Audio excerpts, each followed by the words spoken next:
Resistors like Boni, Baron, and Jolicœur challenged the inhumane system of slavery from the vast forests and swamps of Suriname. Their heroism, like that of many others, testifies to an unwavering pride and strength. Here is an excerpt from the Dutch King's apology speech. Welcome, everyone. In this podcast, we will explore together the poignant repentance speech of King Willem-Alexander during the 2023 National Slavery Commemoration in Amsterdam. This speech raises reflections on our history and the importance of freedom from its origins and on how the present tries to heal the wounds. It's fascinating, especially when you hear how he connects Amsterdam, a symbol of freedom in 17th century Europe, and the Dutch colonies in the New World where slavery was a monstrous reality. It's truly a dreadful contrast. He reminds people that in Amsterdam, all individuals are free, a principle stated as early as 1644, but unfortunately, this principle was only applied in the Netherlands. They highlight the cruelty of slavery, inhumane treatment, and the commodification of human beings. The King of Orange emphasizes that this injustice goes far beyond mere numbers. He cites 600,000 people deported and 75,000 tragically lost during the crossing of Dutch slave ships across the Atlantic. These two figures were announced at Oosterpark on July 1, 2023, exactly 160 years after the abolition of slavery in the Dutch colonies of Suriname and the Caribbean. As a reminder, the colonies of Suriname and the French colony of Hispaniola, which became the Republic of Haiti to the west and the Republic of Saint-Domingue to the east, were the crown jewels of the triangular slave trade in the New World. Willem-Alexander also recalls personal testimonies gathered from descendants of slaves, notably from Suriname and Indonesia. These exchanges show that the pain, even if it is old, remains vivid in memories. It is crucial not to forget. This is a particularly important point for some. However, others might say, don't you think that sometimes apologizing today for actions committed so long ago can seem disconnected from our current reality, especially by not sufficiently measuring both quantitatively and qualitatively the extent of the harm and damage across generations? This critique is justified, and the law specifies that acknowledging one's wrongs also means taking responsibility for the past to better build the future. For him, it is not only about apologies, but a genuine call for reconciliation and collective healing. It is a beautiful call for unity. He emphasizes the importance of reaching out, respecting diverse cultural experiences, and building a world free of racism and discrimination together.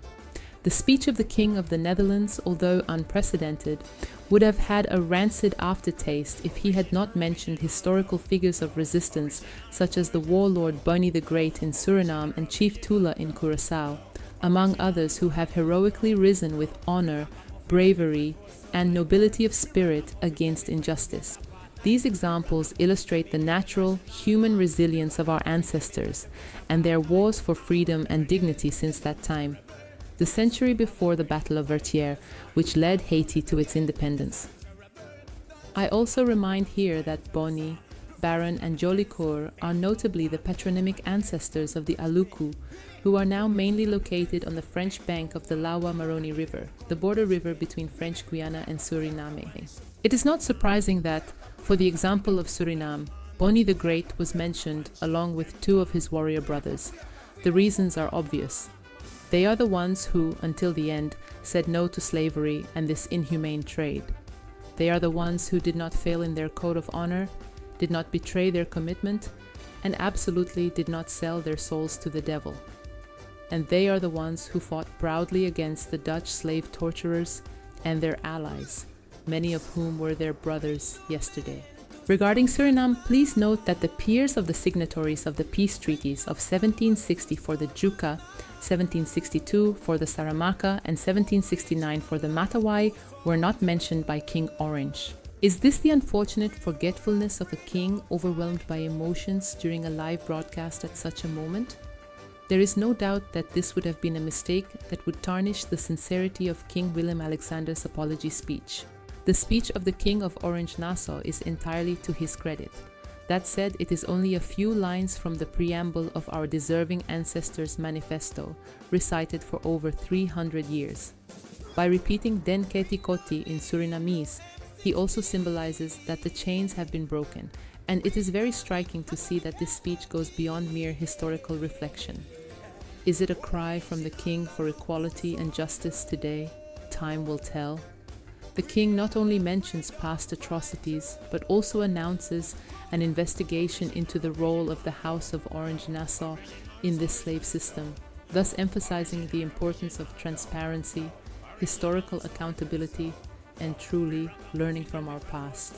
It shows how essential it is to understand the intricacies of history to heal today's wounds and build a shared future based on recognition and mutual respect. These are words of both tribute to the victims and commitment to a better future, acknowledging past mistakes and crimes. He opens the door at the dawn of a conversation to glimpse the prospects of reconciliation and, ultimately, the hope of a modern world where the truth concretely breaks the chains of the past in all their dimensions. In short, this speech reminds us that despite deep scars, our ability to transcend our egos and acknowledge our mistakes can lead us toward a more just and inclusive society. It is this dialogue between the past and the present that inspires us to move forward together, aware of our roots but determined to build, from now on, a future without discrimination, based on human values of completeness in truth and integrity. We also note that the Boni were the main absentees from this ceremony of repentance by the Orange Crown broadcast worldwide. Were they invited, forgotten, or simply avoided? Anyway, it is a king. His throat tied with a tie, adorned with symbols in the shape of triangular signals, dressed in a high-end navy blue suit, who insisted on getting his arm wet in light rain. She also had herself invited to the memorial ceremony.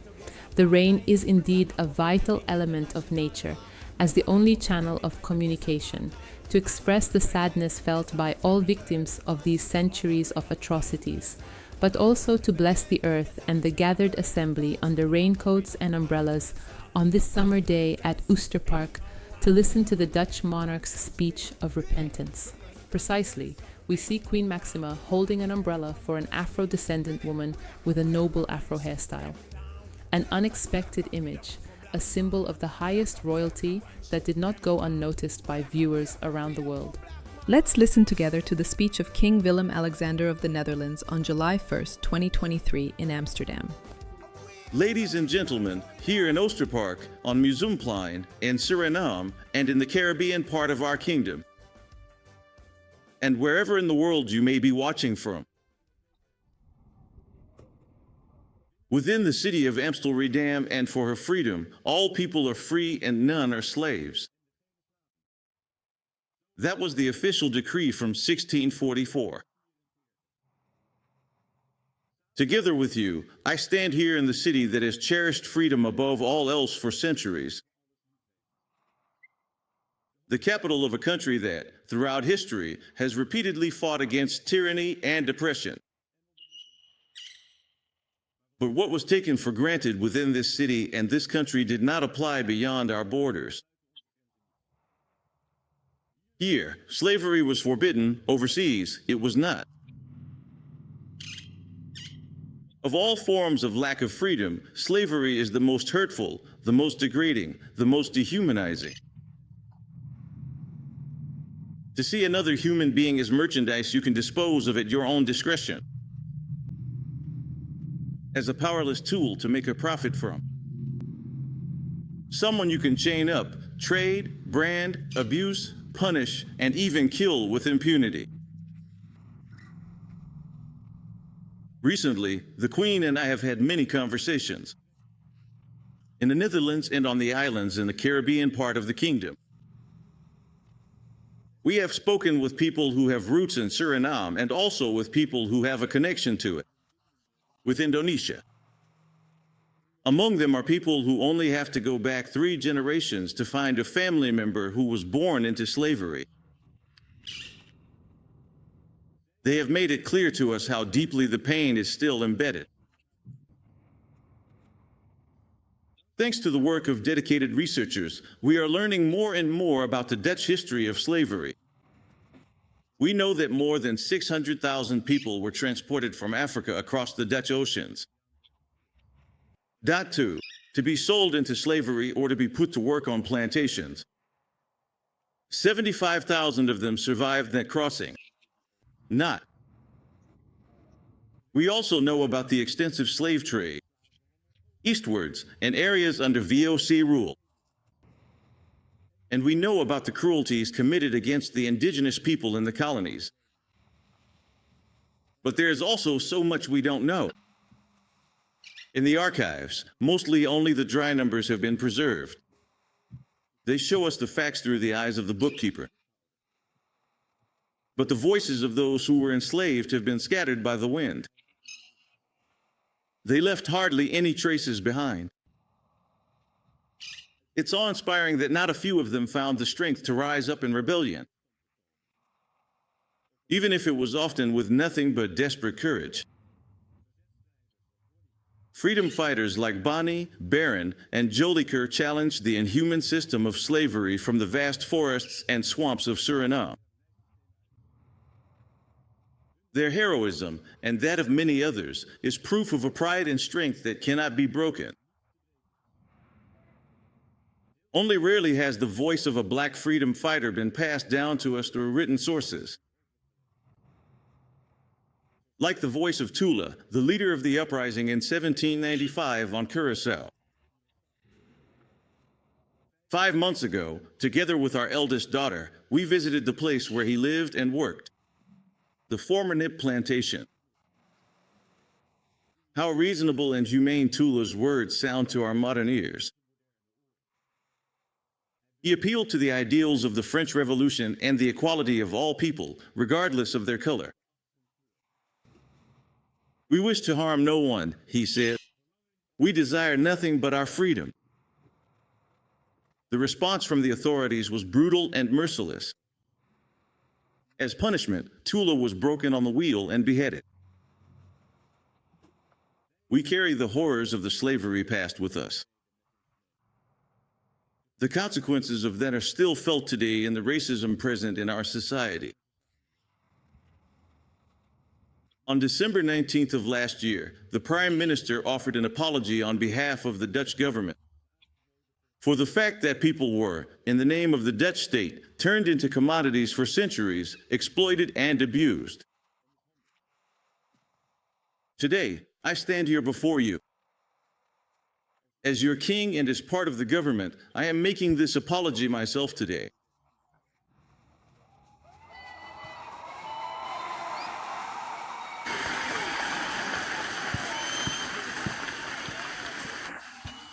I experienced them deeply, with all my heart and soul.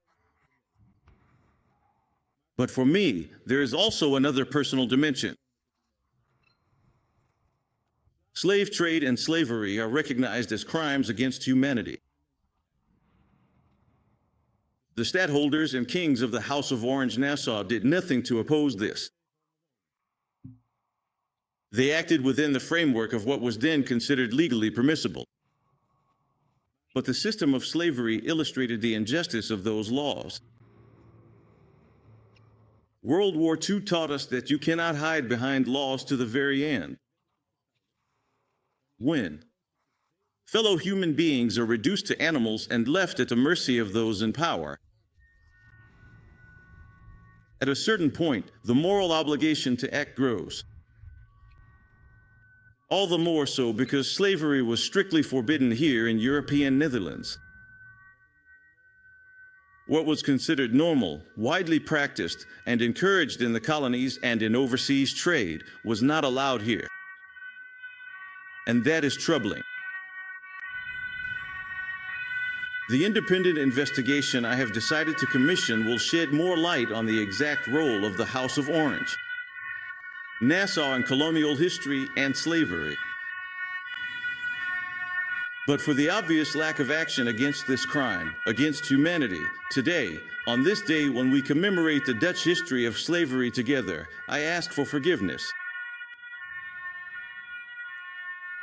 I am well aware that not everyone feels the same way about this commemoration. There are also people in the Netherlands who think that offering apologies so long after the abolition of slavery is excessive. However, the vast majority of them do support the fight for equality for all people, regardless of color or cultural background. That is why I want to ask you, open your heart to all those people who are not here today, but who do want to work with you toward a society in which everyone can participate fully. Respect that there are differences in experience, background, and imagination. During the conversations that the Queen and I had with descendants of enslaved people, one of them said, "We need to let go of the tension. It's okay to make mistakes." Someone else said, "Let's embrace the discomfort." There is no blueprint for the process of healing, reconciliation, and restoration. We are entering new territory together. Let's support and hold on to each other. Today marks 60 years since a group of Surinamese Dutch marched through the center of Amsterdam, carrying banners that read, "Kitty Kotti, Free Mud." They lit the memorial flame that we keep burning today. This is an important day for everyone who has a connection to Suriname. Also for those whose ancestors came to the colony as contract laborers. I hope that the descendants of enslaved people and those who were forced to work in other parts of the world feel included in this gathering today. That they feel equally heard. People from the Caribbean part of the kingdom, and the many Dutch people who have a connection to Indonesia, and who carry with them the pain of grave injustice from the past. Carry. We all have our own family history, our own emotions, our own cultural traditions that give us support, our rituals that bring comfort, symbols that encourage us, words of wisdom that echo in our hearts. All these traditions are precious and deserve respect. But let us, in that same spirit, reach out to one another and together build a world without racism, discrimination, and economic exploitation. After recognition and apologies, we can work together on healing, reconciliation, and restoration. So that finally, we can all be proud of everything we share and can say, "Tin Con dry, times have changed." Think Etikoti Bratasaisa. The chains are broken, brother, sister. Tin Con dry, times have changed. Tin Kitakoti, Fotro. The chains are broken, truly.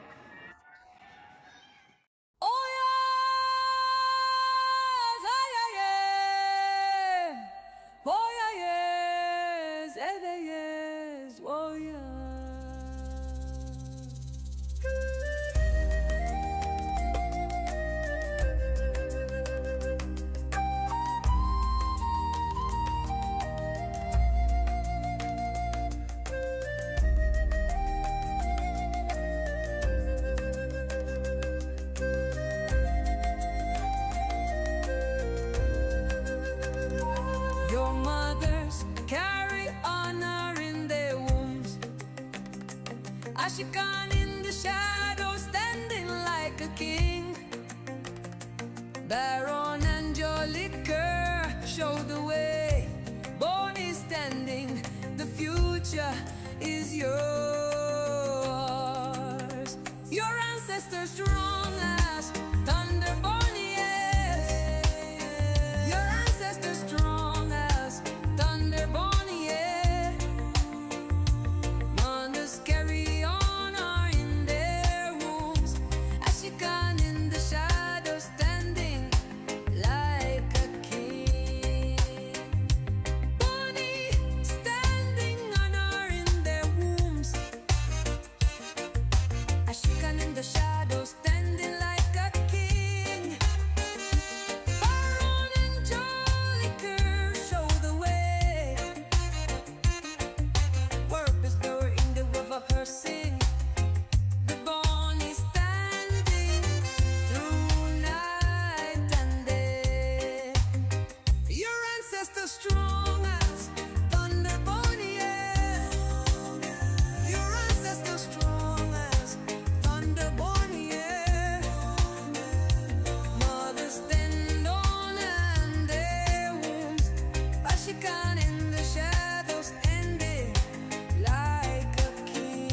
light lives on in the morning sun.